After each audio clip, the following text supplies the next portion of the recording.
আর ব্যাটারিটা বসে গেছিল, কারণ সমস্ত ব্যাটারির চার্জ খতম হয়ে গেছিলো, তার কারণে গাড়িটা স্টার্ট বন্ধ হয়ে গেছিলো, প্রতিটা সেন্সার লক হয়ে গেছিলো।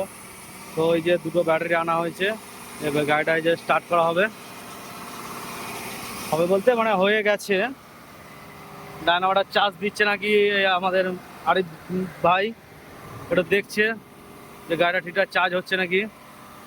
তো এটা হচ্ছে আরিফ ভাইয়ের গাড়ি, আর এটা হচ্ছে আমার গাড়ি। তো কেমন লাগছে বন্ধুরা গাড়িটা একটু অবশ্যই কমেন্ট করে জানিও। আর এই চটিগুলো লাগিয়েছি, এই যে সব রাজস্থানের মাল, এগুলো যা লাগানো আছে।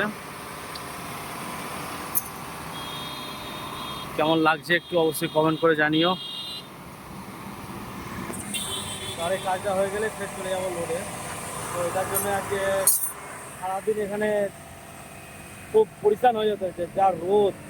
সব গাড়ি তো এমনি চলছে না, ফ্যান চলছে না, পুরো ব্যাটারি বসে গেছে। তার কারণের জন্য যে দেখতেই পেলে যে ব্যাটারি এনেছে, গাড়ি স্টার্ট করেছে। তো এখন মোটামুটি গাড়িটা স্টার্ট হয়েছে, এবার চেক করছে যে গাড়িটা ঠিকঠাক চার্জ দিতে পারছে নাকি।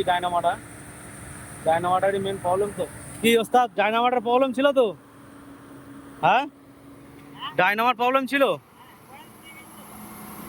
ও, মিস্ত্রি ভাই বলছে নাকি কয়েল পুড়ে গেছে। আর আমাদের এই বসকে দেখে এরকম মনে হচ্ছে অল টোটাল কাজ জানে একদম, মানে এ টু জেড।